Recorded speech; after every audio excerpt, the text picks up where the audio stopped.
engine bay again. I say engine bay, it's probably more like the whole front of the car.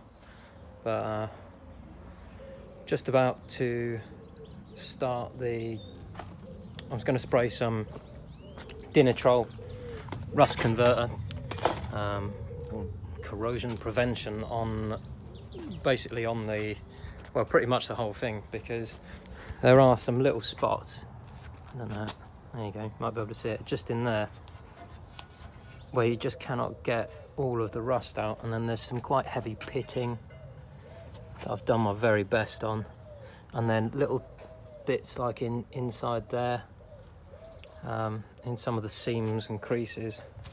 So what I'm going to do is get the crap off there. What I'm going to do is give it a quick go over with the Dinitrol, which is like an epoxy primer as well apparently, and then let that do its magic, dry off, and then I'll give it a quick sand over, and then do my my Etch primer, which is an aerosol, and then I'll do my my primer. What an epic trying to get to this point. It's just the worst job in the world. It's horrible. It's taken me days to get to this. Loads of this had to just go back to bare metal because it was so corroded and crappy and horrible. A couple of bits I have done some filler on. This is where I did my weld repair on the holes, and I just give it a quick skim of filler over the top. Same this side because I wanted them to kind of match up. Apart from that, oh, and that's my where I welded my plate in, and then a little quick skim over that. I think that'll be pretty much invisible when it's done. So let's have a go. Be my first go at spraying.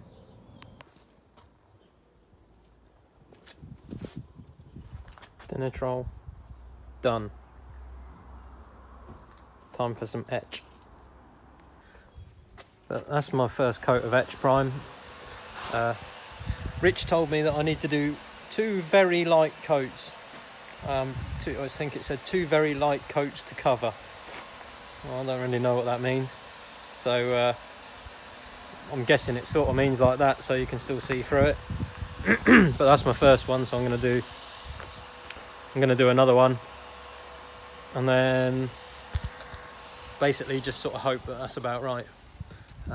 Rich, who I keep referring to, is Rich from DV8 Automotive in Kings Lynn, and been a good friend of mine and done loads of really good work on this car, but I kind of figured it's time for me to learn it and sort it out myself now, so having a go.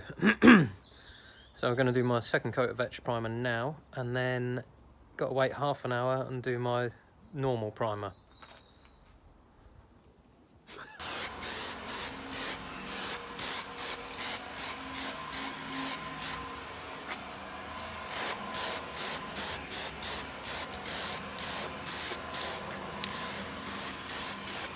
Apparently this is the thing, MIPA extra fast hardener with some acryfiller primer and a bit of this thinners stuff.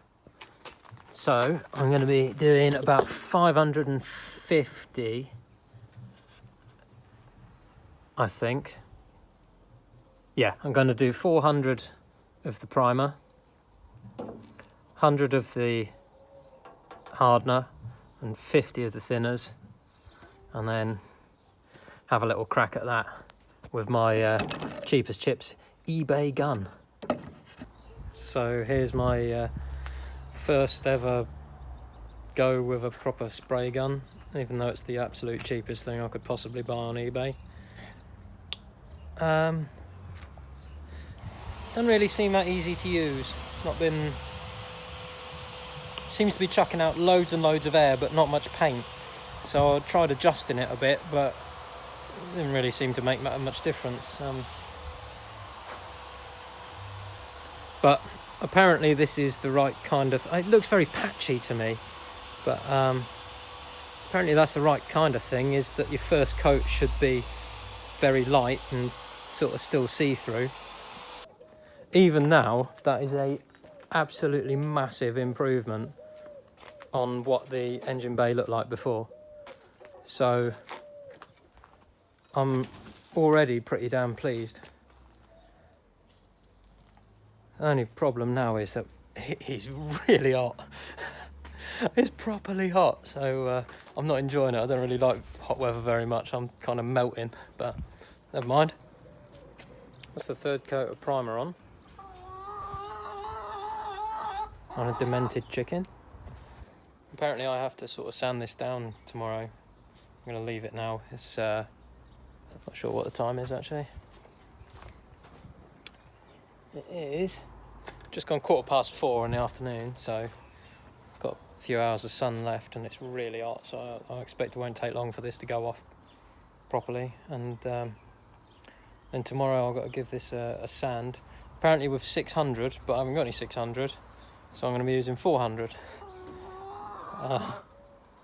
That's just the way things are. So I'm going to give this a little bit of a sand over tomorrow, and then we're going to go for some top coat, see if I can make it shiny.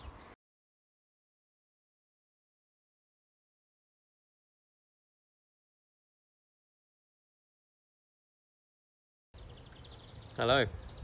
Apologies for the body. It's hot.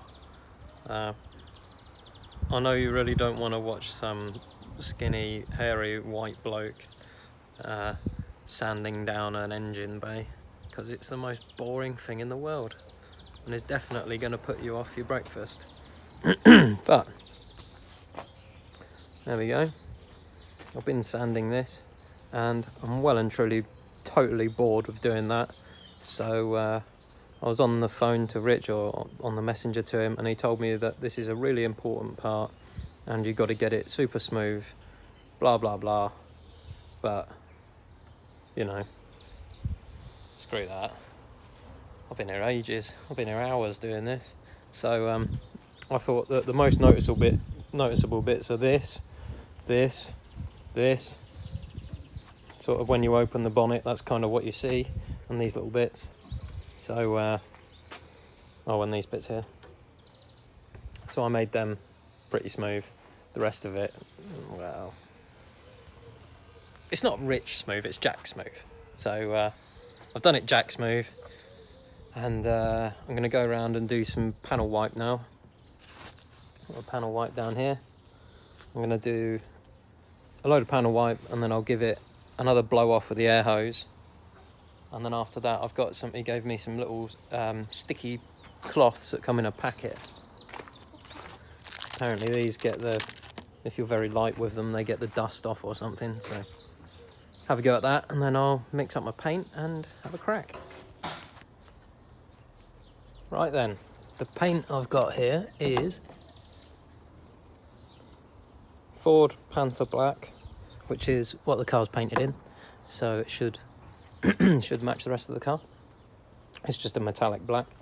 And then I've got thinners, and apparently it's 2 parts that, 1 part that, and I've got half a litre, I think that is.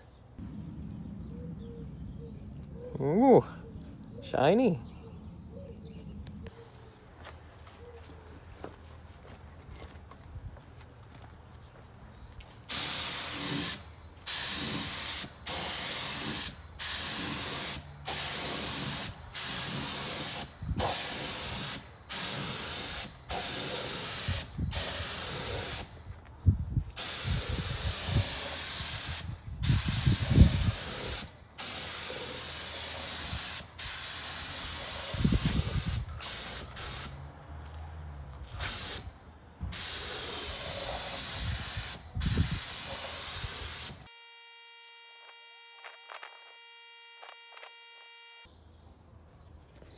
There is paint on here, and some parts look really good, metallic and shiny and nice, and other parts look crap and grainy, and it's in these little corners that I just can't seem to get the paint in there. It seems to blow back, and I've been trying to turn the pressure down or turn the air down on the gun. I don't know, I think perhaps the problem is I'm just being a little bit too girly with it, and I should just, turn it right down and fire a shed load of paint in there. But that's coat number 2, and I'm now running out of paint. So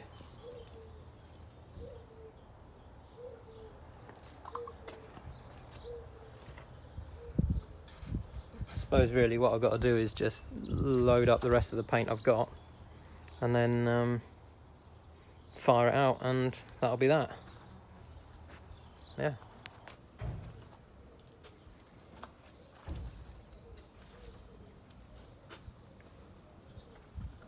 I did end up running out of paint. Made sure I got sort of, you see the metallic? Don't know if you can. Made sure I got all of the inside of the engine bay all done, all the like bits I thought that were important, and then worked my way onto the outside and sort of got around here somewhere and ran out. So it's all pretty well covered anyway, and now I've got to have a go at this lacquer stuff. And handily, I've got my little instructions there from Rich, and my bits and pieces that I'm going to be doing it with.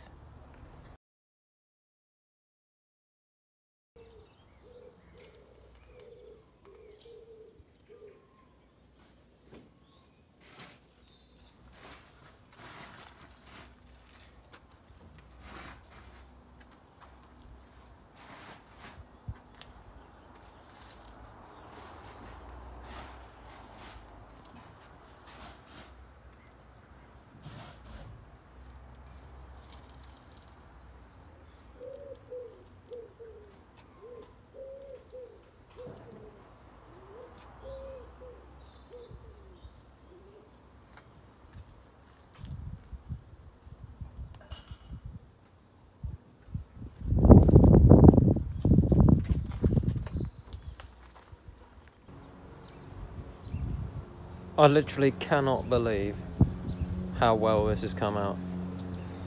I mean, it is the next day, and everyone's mowing their lawns and everything, so there's like dust everywhere, but it's incredible. It looks so good. I never ever thought it would come out this well, especially being as I did like skip most of the sanding because I literally can't be bothered. As you can tell, it's a lot colder today, which is quite nice because I got really sunburned yesterday doing this. But yeah, it's even made some of my dodgy welds look quite good, so that's nice. I've just gone and put one of the heat shields back in, started pulling brake lines back through, things like that. I'm going to give these a little bit of a clean. And then I'll put things like, I'm going to put my fuel lines back on. There's a couple of bolts that are sheared off in there, so I've got to drill them out. So I'll reconnect all of that down there, and then I want to go and see if I can put the subframe in. Yeah, that'd be nice. Get the subframe in, get the suspension back on, and get it back down on its wheels. That'd be a bit of a milestone.